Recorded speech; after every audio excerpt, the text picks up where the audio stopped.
¿Por qué son salvados los hombres? Pero Él los salvó por amor de su nombre.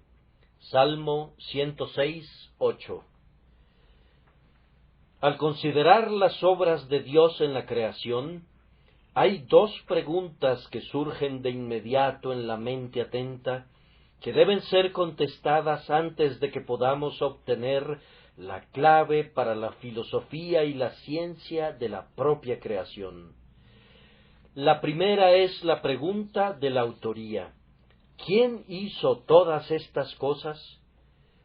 Y la segunda pregunta es la del objetivo.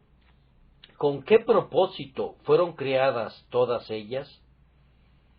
La primera pregunta, ¿quién hizo todas estas cosas?, puede responderla con facilidad cualquier persona que tenga una conciencia honesta y una mente sana, pues cuando alza sus ojos a lo alto para leer las estrellas, verá que esas estrellas escriben con letras de oro esta palabra Dios.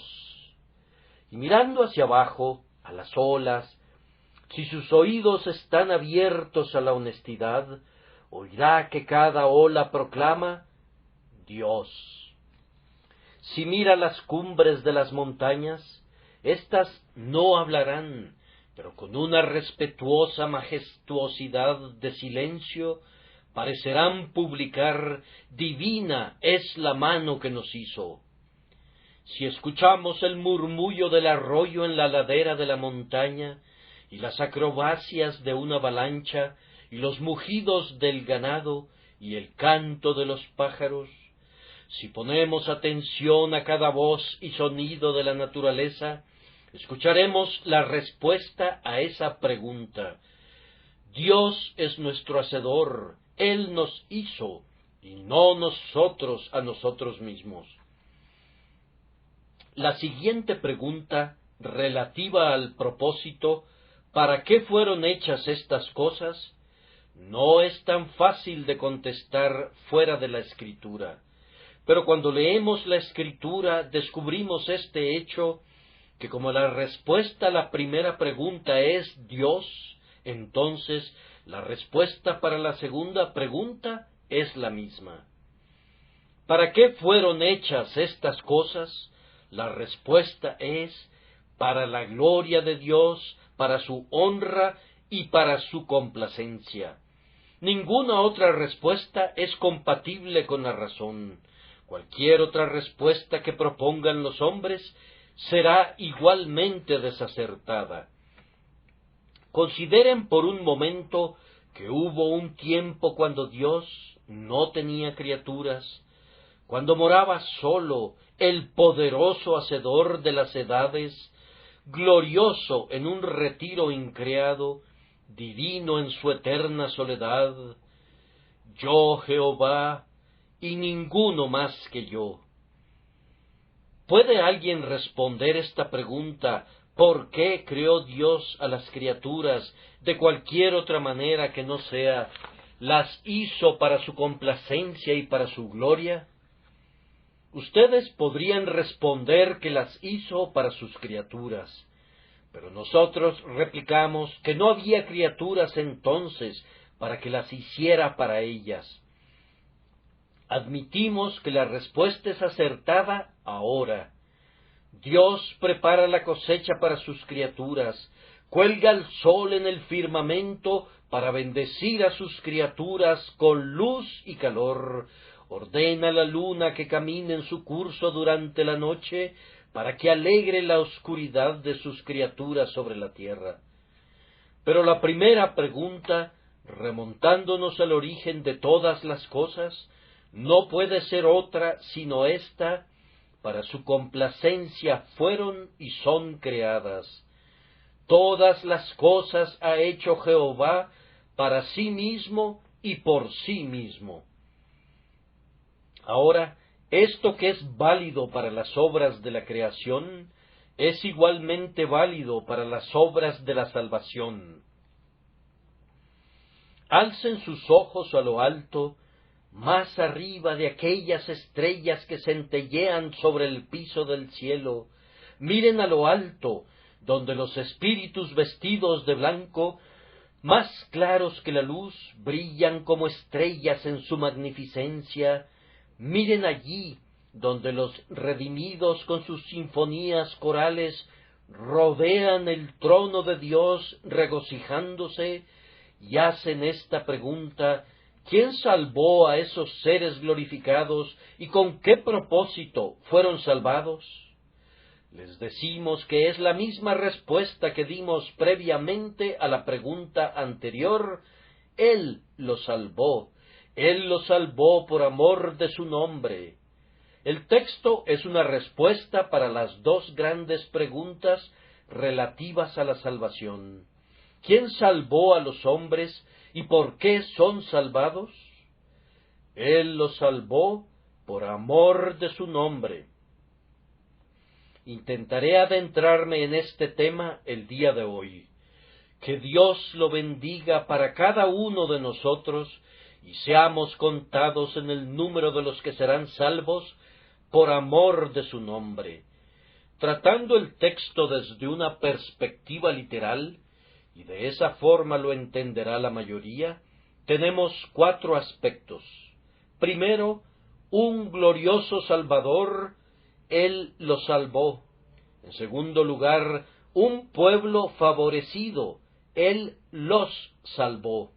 En tercer lugar, una razón divina por la que fueron salvados, por amor de su nombre. Y en cuarto lugar, un obstáculo superado en la palabra pero, implicando que había una dificultad que fue eliminada.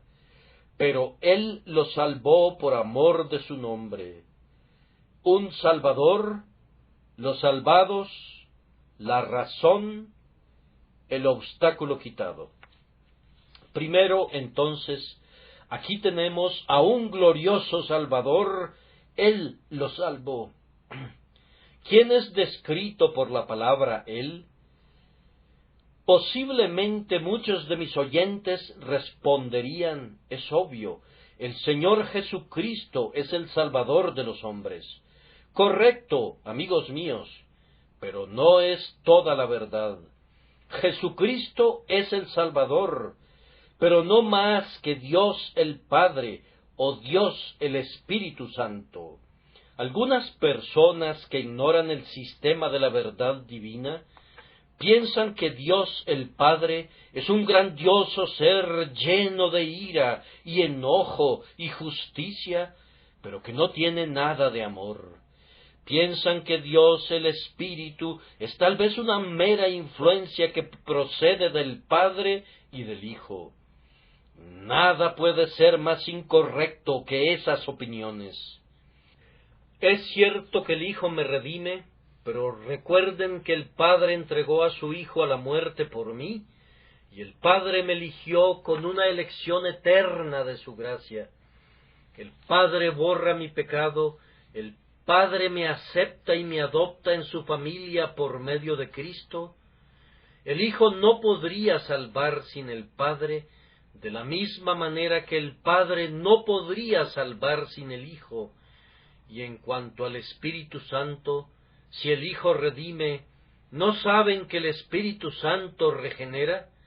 Él es quien nos hace nuevas criaturas en Cristo, el que nos engendra otra vez a una esperanza viva, quien purifica nuestra alma, quien santifica nuestro espíritu, y quien, al final, nos presenta sin mancha y sin fallas delante del trono del Altísimo, aceptos en el amado. Cuando tú dices Salvador, recuerda que hay una Trinidad en esa palabra, el Padre, el Hijo y el Espíritu Santo, siendo este Salvador 3 personas bajo un solo nombre. Tú no puedes ser salvado por el Hijo sin el Padre, ni por el Padre sin el Hijo, ni por el Padre y el Hijo sin el Espíritu. Pero así como son uno en la creación, así son uno en la salvación, trabajando juntos en un Dios para nuestra salvación, y a ese Dios sea la gloria eterna, mundo sin fin.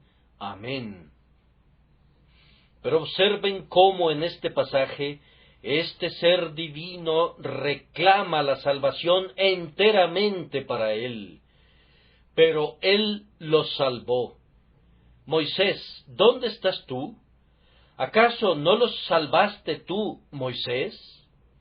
Tú alzaste la vara sobre el mar y se dividió en dos mitades. Tú elevaste tu oración al cielo, y las ranas llegaron, y las moscas abundaron, y el agua se convirtió en sangre, y el granizo azotó la tierra de Egipto. Moisés, ¿acaso no fuiste su salvador? Y tú, Aarón, tú ofreciste los novillos que Dios aceptaba, tú los condujiste junto con Moisés a través del desierto. ¿No fuiste tú el salvador de ellos? Ellos mismos responden, no, nosotros fuimos los instrumentos, pero Él los salvó. Dios hizo uso de nosotros, pero toda la gloria es para su nombre, y no para nosotros. Pero Israel, tú fuiste un pueblo fuerte y poderoso, ¿no te salvaste a ti mismo? Tal vez fue debido a tu propia santidad que el mar rojo se secó, tal vez las aguas partidas estaban aterradas por la piedad de los santos que estaban parados en sus márgenes. Tal vez fue Israel quien se libró a sí mismo. No, no, dice la palabra de Dios, Él los salvó. Ellos no se salvaron a sí mismos, ni sus semejantes los redimieron. Y sin embargo, fíjense bien, hay algunos que debaten este punto, que piensan que los hombres se salvan a sí mismos, o al menos que los sacerdotes y los predicadores pueden ayudarles a lograrlo. Nosotros afirmamos que el predicador, bajo el poder de Dios, puede ser instrumento para cautivar la atención del hombre, para advertirle y para sacudirlo. Pero el predicador no es nada, Dios es todo. La elocuencia más poderosa que haya destilado jamás de los labios de un predicador seráfico no es nada sin el Espíritu Santo de Dios. Ni Pablo, ni Apolos, ni Cefas cuentan para nada. El crecimiento lo ha dado Dios, y Dios debe llevarse toda la gloria. Hay algunas personas que encontramos por aquí y por allá que dicen, yo soy convertido del Señor tal y tal. Yo soy un convertido del reverendo doctor esto o aquello. Bien, si lo es usted, Señor, no le puedo ofrecer mucha esperanza del cielo. Únicamente los convertidos de Dios van allá, no prosélitos de hombre, sino los redimidos del Señor. Oh, es algo de escasa importancia convertir a un hombre a nuestras propias opiniones. Es grande ser el instrumento de convertir a esa persona al Señor nuestro Dios.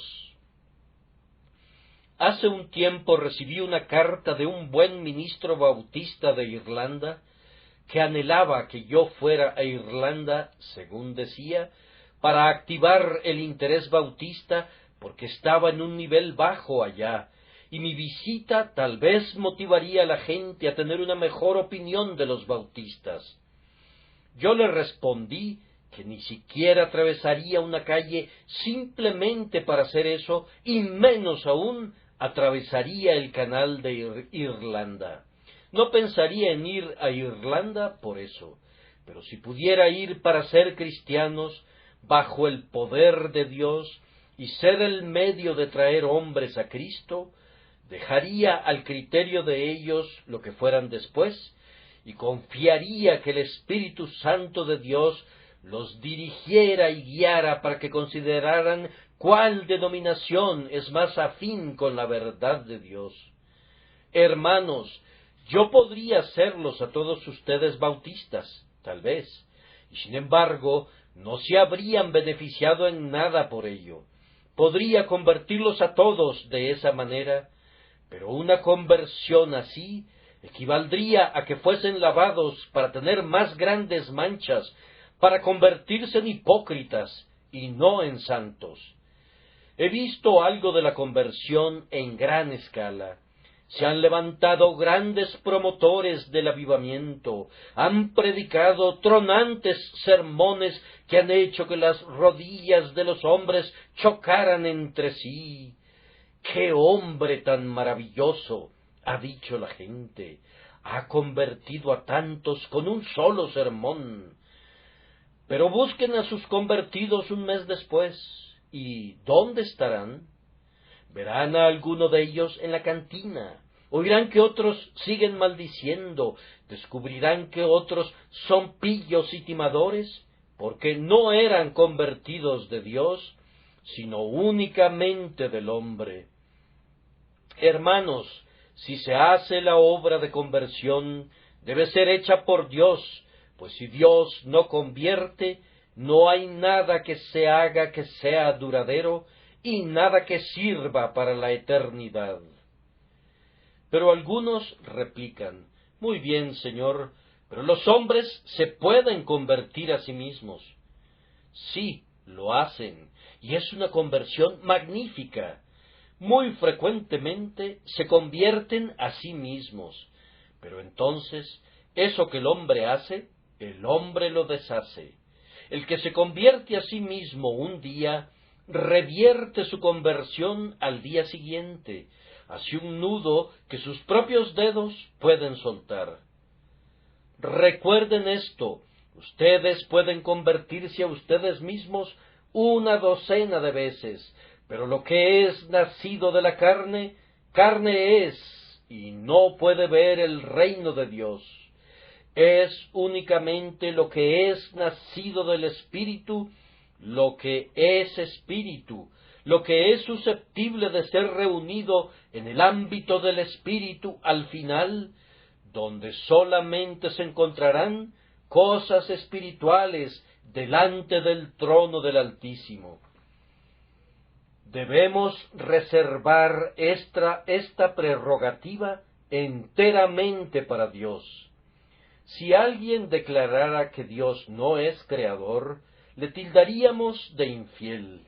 Si negara la doctrina de que Dios es el hacedor absoluto de todas las cosas, nos opondríamos de inmediato, porque el que quita a Dios del trono de la misericordia, comparado con el que le quita del trono de la creación, es un infiel de la peor calaña, por ser más engañoso, pues dice a los hombres que se pueden convertir a sí mismos, en vez de reconocer que Dios lo hace todo. Él solamente, el grandioso Jehová, Padre, Hijo y Espíritu Santo, Él lo salvó por amor de su nombre. Así he procurado exponer con claridad la primera verdad del divino y glorioso Salvador. Ahora, en segundo lugar, las personas favorecidas. Él los salvó. ¿Quiénes son ellos? Ustedes responderán: ellos eran las personas más respetables que pudieran encontrarse en el mundo. Eran personas muy entregadas a la oración, amantes, santas y llenas de mérito. Y por tanto, debido a que eran buenas, Él las salvó. Muy bien, esa es su opinión. Yo les diré lo que dijo Moisés: nuestros padres en Egipto no entendieron tus maravillas, no se acordaron de la muchedumbre de tus misericordias, sino que se rebelaron junto al mar, el mar rojo, pero Él los salvó. Lean el versículo 7 y conocerán su carácter. En primer lugar, eran personas necias. Nuestros padres en Egipto no entendieron tus maravillas. A continuación, eran personas malagradecidas, no se acordaron de la muchedumbre de tus misericordias. En tercer lugar, eran personas rebeldes, sino que se rebelaron junto al mar, el mar Rojo. Ah, estas son las personas que salva la gracia inmerecida. Estos son los hombres y estas son las mujeres a quienes el Dios de toda gracia condesciende a cobijar en su pecho, haciéndolos nacer de nuevo. Observen, en primer lugar, que eran personas necias. Dios no envía siempre su evangelio al sabio y al prudente, sino más bien a los necios. Toma al necio y le hace conocer las maravillas de su amor agonizante. No supongan, amigos míos, que porque son hombres sin letras y leen con dificultad, no supongan que porque han sido criados en la extrema ignorancia y a duras penas han aprendido a deletrear su nombre, que por eso no pueden ser salvos. La gracia de Dios puede salvarlos y luego iluminarlos. Un hermano ministro me contó una vez la historia de un hombre que era conocido como un tonto en una cierta aldea, y era considerado siempre como un cabeza hueca. Nadie creía que pudiera entender algo. Pero un día se acercó a oír la predicación del Evangelio. Había sido un borracho y tenía suficiente ingenio para ser malvado, que es una forma de ingenio muy común. Le agradó al Señor bendecir la palabra a su alma, de tal forma que fue un hombre cambiado, y lo que resultó una maravilla es que su religión le dio un algo que comenzó a desarrollar sus facultades latentes. Descubrió que tenía algo por qué vivir y comenzó a hacer lo que podía. En primer lugar, él quería leer su Biblia para poder leer el nombre de su Salvador, y después de muchos martilleos y deletreos, al final fue capaz de leer un capítulo. Luego se le pidió que orara en una reunión de oración. Así podía ejercitar sus poderes vocales. Su oración la conformaron 5 o 6 palabras, y se sentó lleno de vergüenza. Pero debido a que oraba continuamente con su propia familia en casa, pudo llegar a orar como el resto de los hermanos, y prosiguió hasta que se convirtió en un predicador, y, cosa muy singular, poseía una fluidez, una profundidad de entendimiento y un poder de pensamiento que difícilmente se encuentran entre los ministros que sólo ocasionalmente ocupan los púlpitos. Fue muy sorprendente que la gracia contribuyera a desarrollar sus poderes naturales, dándole un objetivo y dándole firmeza y devoción para cumplirlo, sacando así a la luz todos sus recursos para que fueran plenamente manifiestos. Ah, quienes son ignorantes no deben ceder ante la desesperación. Él los salvó, no por sus méritos, pues no había nada en ellos por lo que deberían ser salvados. Él los salvó, no debido a su sabiduría, sino que, aunque eran ignorantes y no entendían el significado de sus milagros, Él los salvó por amor de su nombre. Además, observen que eran personas muy ingratas, y sin embargo, Él las salvó, las libró un sinnúmero de veces, y obró poderosos milagros para su beneficio, pero aún así se rebelaron. Ah, sucede lo mismo contigo, apreciado oyente. Has sido rescatado muchas veces del borde de la tumba. Dios te ha dado casa y comida día tras día, y te ha dado provisión, y te ha guardado hasta esta hora. Pero cuán ingrato has sido. Como dijo Isaías, el buey conoce a su dueño, y el asno el pesebre de su señor. Israel no entiende, mi pueblo no tiene conocimiento.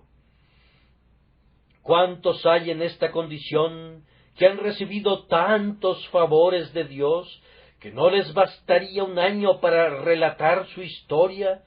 Mas, sin embargo, ¿han hecho algo alguna vez por él?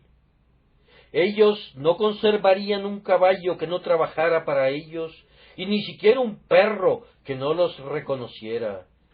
Pero aquí tenemos a Dios.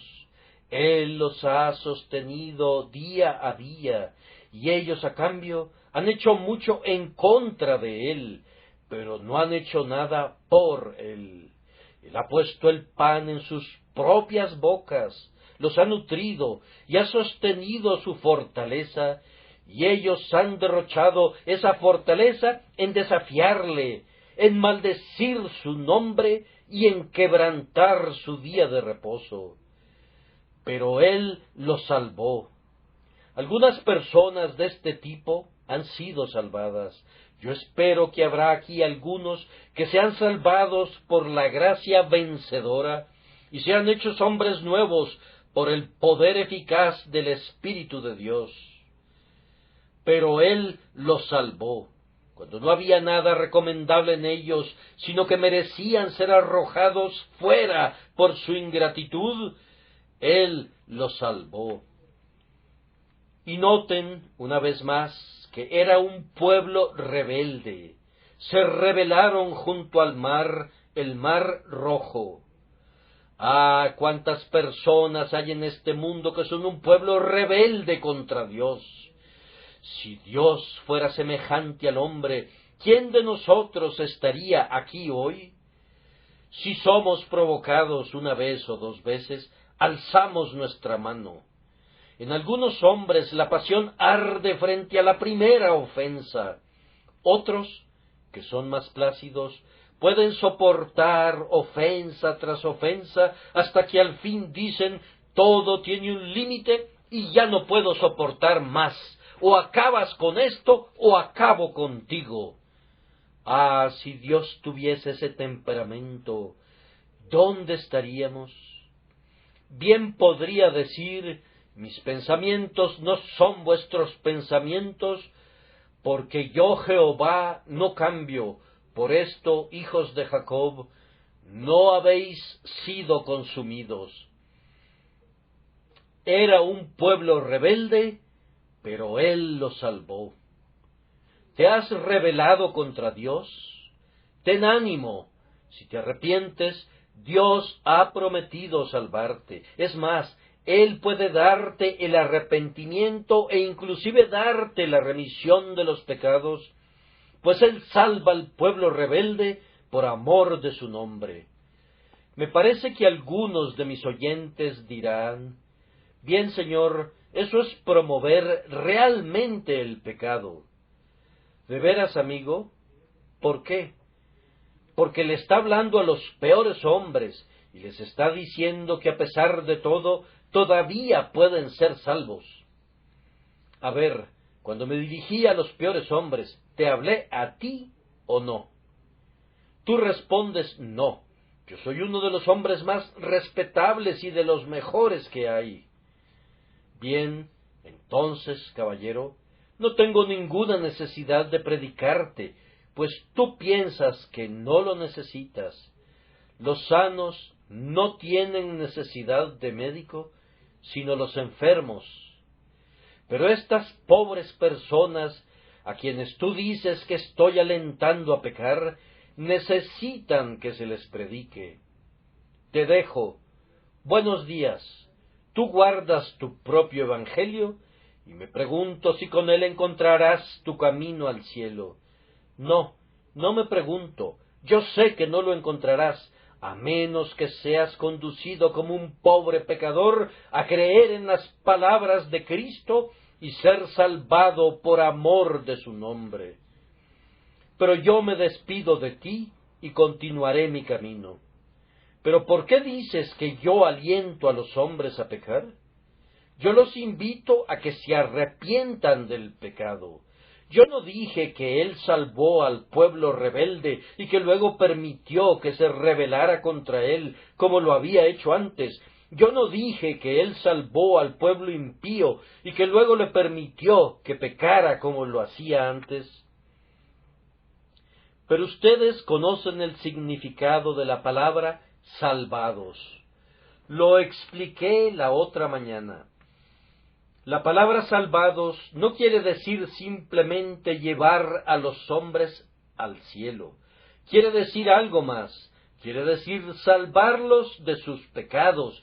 Quiere decir darles un nuevo corazón, espíritus nuevos, vidas nuevas. Significa hacerlos hombres nuevos. Hay algo de licencioso cuando se dice que Cristo toma a los pecadores de los hombres para convertirlos en santos. Si lo hay, yo no puedo verlo. Yo solo deseo que Él tome a los peores de esta congregación y los convierte en santos del Dios vivo, y entonces habría mucho menos libertinaje. Pecador, yo te doy consuelo, no en tu pecado, sino en tu arrepentimiento. Pecador, los santos del cielo fueron alguna vez tan malos como tú lo has sido. ¿Eres un borracho, un blasfemo, una persona inmunda? Y esto erais algunos, mas ya habéis sido lavados, ya habéis sido santificados. ¿Está negra tu ropa? Pregúntales a ellos si sus vestiduras fueron negras alguna vez. Te responderán, sí, nuestras ropas han sido lavadas. Si no hubiesen sido negras, no habrían tenido la necesidad de que fueran lavadas. Han lavado sus ropas y las han emblanquecido en la sangre del Cordero. Entonces, pecador, si eran negras y fueron salvados, ¿por qué tú no podrías ser salvado? ¿No son sus misericordias ricas y gratuitas? Entonces di, alma mía, ¿por qué no por ti? Nuestro Jesús murió en el madero, entonces, ¿por qué, alma mía, por qué no por ti? Cobren ánimo, penitentes, Dios tendrá misericordia de ustedes, pero Él los salvó por amor de su nombre. Ahora abordaremos el tercer punto, la razón de la salvación. Pero Él los salvó por amor de su nombre. No hay otra razón para que Dios salve a un hombre, sino por amor de su nombre. No hay nada en un pecador que le haga merecer la salvación, o que lo recomiende para que reciba misericordia. Debe ser el propio corazón de Dios el que dicta el motivo de la salvación de los hombres. Una persona dice, Dios me salvará porque soy muy recto. Amigo, Él no hará algo así. Otro dirá, Dios me salvará porque soy muy talentoso. Hombre, no lo hará. Tu talento, tú, un idiota altanero y baboso, tu talento no es nada comparado con el talento del ángel que una vez estuvo delante del trono y pecó y fue arrojado para siempre al abismo insondable. Si él salvara a los hombres por su talento, habría salvado a Satanás, pues tenía suficientes talentos. En cuanto a tu moralidad y bondad, no son sino harapos inmundos, y nunca te salvará por algo que hagas. Nadie sería salvado si Dios esperara algo de nosotros. Debemos ser salvados pura y simplemente por razones vinculadas a Él mismo, y que se anidan en su propio pecho. Bendito sea su nombre, Él nos salva por amor de su nombre. ¿Qué quiere decir eso? Pienso que significa esto: el nombre de Dios es su persona, sus atributos y su naturaleza. Por amor de su naturaleza, por amor de sus mismos atributos, Él salvó a los hombres y, tal vez, podemos incluir esto también, Mi nombre está en él, esto es, en Cristo. Él nos salva por amor de Cristo, que es el nombre de Dios. ¿Y qué significa eso? Pienso que significa esto. Él lo salvó, primero, para manifestar su naturaleza. Dios es todo amor, y Él quería manifestarlo. Mostró ese amor cuando hizo el sol, la luna y las estrellas, y esparció las flores en la tierra verde y sonriente. Mostró su amor cuando hizo que el aire fuera un bálsamo para el cuerpo, y la luz del sol fuera alegría para el ojo. Él nos calienta en el invierno con abrigos y con el combustible que ha almacenado en las entrañas de la tierra. Pero quería revelarse todavía más. ¿Cómo puedo mostrarles que los amo con todo mi infinito corazón? Entregaré a la muerte a mi Hijo, para que salve a los peores de ellos, y así manifestaré mi naturaleza. Y Dios lo ha hecho. Él ha manifestado su poder, su justicia, su amor, su fidelidad y su verdad. Él ha manifestado su ser entero en la grandiosa plataforma de la salvación. Fue, por decirlo así, el balcón en el que se asomó Dios para mostrarse al hombre, el balcón de la salvación. De esta manera se manifestó a sí mismo mediante la salvación de las almas de los hombres. Lo hizo también para vindicar su naturaleza. Algunos dicen que Dios es cruel. Ellos le llaman perversamente un tirano. Ah, dice Dios, pero voy a salvar a los peores pecadores y vindicaré mi nombre, voy a borrar el estigma, voy a quitar la mancha. Ellos no serán capaces de referirse a mí de esa manera, a menos que sean unos mentirosos inmundos, pues yo seré abundantemente misericordioso. Voy a quitar esta mancha, y ellos verán que mi grandioso nombre es un nombre de amor. Y agregó esto: haré esto por amor de mi nombre, esto es, para hacer que este pueblo ame mi nombre. Yo sé que si tomo a los mejores de los hombres y los salvo, ellos amarán mi nombre. Pero si tomo a los peores hombres, ¡oh, cómo me van a amar! Si voy y tomo a algunos que son la hez de la tierra y los hago mis hijos, ¡oh, cuánto me van a amar! Entonces serán leales a mi nombre, lo considerarán más dulce que la melodía, será más precioso para ellos que el perfume de nardo de los mercaderes orientales. Lo valorarán como el oro, sí, más que el oro fino. El hombre que me ama más es el hombre al que se le han perdonado más pecados. Él debe mucho, por tanto, amará mucho. Esta es la razón por la que Dios escoge a menudo a los peores hombres para ser los suyos. Un viejo escritor dijo: todas las esculturas del cielo fueron hechas con madera nudosa. El templo de Dios, el Rey del cielo, es de cedro, pero los cedros eran todos árboles nudosos antes que Él los cortara. Eligió a los peores para manifestar su destreza y su pericia, para hacerse un nombre, como está escrito: y será Jehová por nombre, por señal eterna que nunca será raída. Ahora, queridos oyentes, cualquiera que sea su condición, aquí hay algo que les ofrezco y que es muy digno de su consideración, es decir, que si somos salvados por amor de Dios, por amor de su nombre, y no por nosotros mismos. Ahora, esto coloca a todos los hombres en un mismo nivel en lo que concierne a la salvación. Supongan que para entrar a este jardín, el Royal Surrey Gardens, se hubiese establecido la regla que cada persona debía mencionar mi nombre como clave de admisión.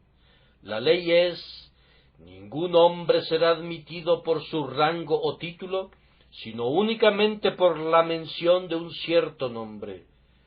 Allí viene un noble, menciona el nombre y entra.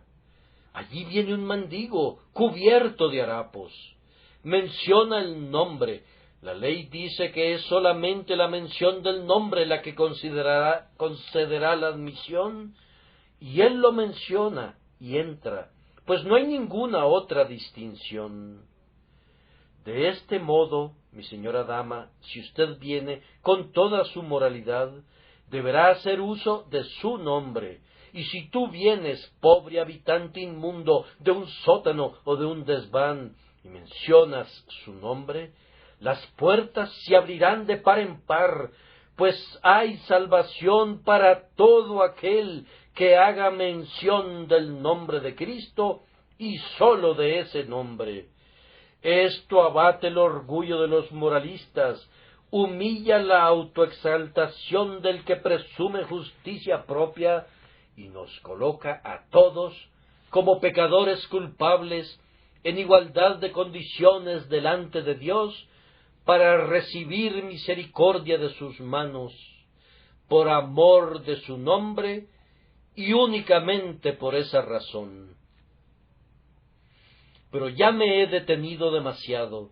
Permítanme concluir haciendo un comentario de los obstáculos superados que están sugeridos en la palabra pero, y lo haré de una manera que intenta ser interesante en la forma de una parábola. En un tiempo, Misericordia estaba sentada en su trono, que era blanco como la nieve, rodeada por las tropas del amor. Un pecador, a quien Misericordia se había propuesto salvar, fue traído a su presencia. El heraldo tocó la trompeta, y después de 3 llamados, con voz muy alta dijo: «Oh cielo, tierra e infierno, yo los convoco en este día para que vengan delante del trono de misericordia y declaren por qué este pecador no debe ser salvado». Allí estaba el pecador, temblando de miedo. Él sabía que había una multitud de oponentes que querían abrirse paso para entrar en el salón de misericordia, y con ojos llenos de ira dirían: «Él no debe escapar y no lo hará, él debe perderse». Sonó la trompeta, y Misericordia estaba sentada plácidamente en su trono, hasta que entró uno con fiero rostro. Su cabeza estaba cubierta de luz, hablaba con voz de trueno, y de sus ojos salían rayos. «¿Quién eres tú?», preguntó Misericordia. Él respondió: «Yo soy la ley de Dios». «¿Y qué tienes que comentar?». «Tengo que decir esto», y levantó una tabla de piedra escrita a ambos lados: «Estos 10 mandamientos han sido quebrantados por este miserable. Yo demando su sangre, pues está escrito: el alma que pecare, esa morirá. Así pues, perezca él, o habrá de hacerlo la justicia». El miserable tiembla, sus rodillas chocan entre sí, la médula de sus huesos se derrite internamente como si fuese hielo derretido por fuego, y él tiembla verdaderamente aterrado. Ya le parecía ver el rayo arrojado en su contra, penetrando en su alma, y el infierno abierto en su imaginación delante de él, y se consideró perdido allí para siempre. Pero Misericordia sonrió y dijo: «Ley, yo te voy a responder. Este desdichado merece morir. La justicia demanda que perezca. Te concedo la demanda». Y ¡oh!, cómo tiembla el pecador. Pero hay uno allá que ha venido conmigo el día de hoy, mi Rey, mi Señor, su nombre es Jesús. Él te dirá cómo puede ser pagada la deuda para que el pecador quede libre. Entonces Jesús habló y dijo: «Oh Misericordia, haré lo que me pides. Tómame, Ley, ponme en el huerto, hazme sudar gotas de sangre, luego clávame en un madero, azota mi espalda antes de que me mates, cuélgame de la cruz, que la sangre de mis manos y de mis pies corra en abundancia, bájame al sepulcro, déjame pagar todo lo que debe el pecador, yo moriré en su lugar. Y la ley salió y azotó al Salvador, lo clavó en la cruz, y regresó con su rostro radiante de satisfacción, y se paró ante el trono de misericordia, y misericordia preguntó: Ley, ¿qué tienes que agregar ahora? Nada, respondió hermoso ángel, nada. ¿Cómo? ¿Ninguno de estos mandamientos está en contra de él? No, ninguno. Jesús, su sustituto, los ha guardado todos. Él pagó la pena por su desobediencia, y ahora, en vez de su condenación, yo pido como una deuda de justicia que el pecador sea absuelto. Permanece aquí, dijo Misericordia, siéntate en mi trono. Tú y yo, juntos, enviaremos ahora una nueva citación. La trompeta sonó otra vez. Vengan aquí todos los que tengan algo que decir en contra de este pecador, para que no sea absuelto. Y se levanta otro, uno que a menudo afligió al pecador, uno que tenía una voz no tan alta como la de la ley, pero penetrante y estremecedora, una voz cuyos susurros eran tan cortantes como una daga. ¿Quién eres tú?, preguntó Misericordia. Yo soy la conciencia. Este pecador debe ser castigado. Él ha hecho demasiado contra la ley de Dios y debe ser castigado. Yo lo exijo, y no le permitiré descansar hasta que sea castigado, y no me detendré allí, pues le seguiré inclusive al sepulcro, y le perseguiré más allá de la muerte, con remordimientos indecibles. No, respondió Misericordia, escúchame. Y haciendo una pausa por unos momentos, tomó un manojo de hisopo y roció con sangre a Conciencia, diciendo: Escúchame, Conciencia, la sangre de Jesucristo, el Hijo de Dios, nos limpia de todo pecado. Ahora, ¿tienes algo que decir? No, respondió Conciencia, nada. Cubierta está su injusticia, él es libre de condenación. Desde este momento ya no le atormentaré, seré una buena conciencia para él, por la sangre de nuestro Señor Jesucristo. La trompeta sonó una tercera vez, y aullando desde las cavernas más profundas, se aproximó un negro diablo repulsivo, con odio en sus ojos y una majestad infernal en su aspecto. Se le pregunta: ¿tienes algo en contra de ese pecador? Sí, respondió, lo tengo.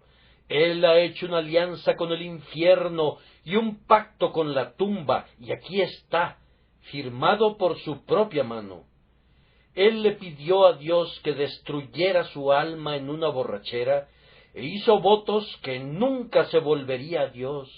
Miren, aquí está su pacto con el infierno. Veámoslo, dijo Misericordia, y le fue entregado, mientras el diablo sombrío miraba al pecador y lo atravesaba con sus negras miradas. Ah, dijo Misericordia, pero este hombre no tenía el derecho de firmar la escritura. Un hombre no puede vender la propiedad ajena. Este hombre fue comprado y pagado de antemano. Él no se pertenecía. El pacto con la muerte es anulado y la alianza con el infierno es hecha a pedazos. Sigue tu camino, Satanás. No, dijo, aullando de nuevo, tengo algo más que agregar. Ese hombre siempre fue mi amigo, siempre escuchó mis insinuaciones, se burlaba del Evangelio, hacía burla de la majestad del cielo. ¿Acaso recibirá el perdón mientras yo tengo que encaminarme a mi guarida infernal para soportar para siempre la pena de mi culpa? Misericordia respondió: Lárgate, demonio, estas cosas las hizo en los días anteriores a su regeneración, mas la palabra pero las borra. Vete a tu infierno y considera esto como otro azote que se te propina. El pecador será perdonado, pero tú nunca lo serás, diablo traidor. Y luego Misericordia se volvió al pecador, sonriendo, y dijo: Pecador, la trompeta debe sonar por una última vez. Otra vez fue tocada, y nadie respondió. Entonces se levantó el pecador, y Misericordia dijo: Pecador, haz tú mismo la pregunta. Pregunta al cielo, a la tierra y al infierno. Pregunta si alguien puede condenarte. Y el pecador, puesto de pie, con una voz alta y valerosa, preguntó: ¿Quién acusará a los escogidos de Dios? Y miró al infierno, y Satanás estaba allí, mordiendo sus ataduras de hierro. Y miró a la tierra, y estaba silenciosa, y en la majestad de la fe, el pecador subió al mismo cielo y preguntó: ¿Quién acusará a los escogidos de Dios? Dios. Y vino la respuesta: no, Él justifica. Cristo. Y fue susurrado dulcemente: no, Él murió. Entonces, mirando a su alrededor, el pecador preguntó gozosamente: ¿quién me separará del amor de Dios que es en Cristo Jesús nuestro Señor? Y el pecador que estaba condenado antes regresó a Misericordia y permaneció postrado a sus pies, e hizo votos de ser suya para siempre, si lo guardaba hasta el fin, y lo convertía en lo que ella deseaba que fuera. Entonces ya no sonó más la trompeta, sino que los ángeles se regocijaron, y el cielo se alegró, pues el pecador había sido salvado. Así ven ustedes que he dramatizado, como se dice, el hecho. Pero no me importa cómo se diga. Es una manera de llamar la atención del oído cuando ninguna otra cosa puede hacerlo. Pero no hay peros, el obstáculo fue quitado. Pecador, cualquiera que sea ese pero, nunca disminuirá para nada el amor del Salvador, no lo hará menor nunca, sino que permanecerá siendo el mismo. Ven, alma culpable, y huye a Cristo para que sane tus heridas. Este es el glorioso día del Evangelio, en el que abunda la gracia. Ven a Jesús, pecador, ven.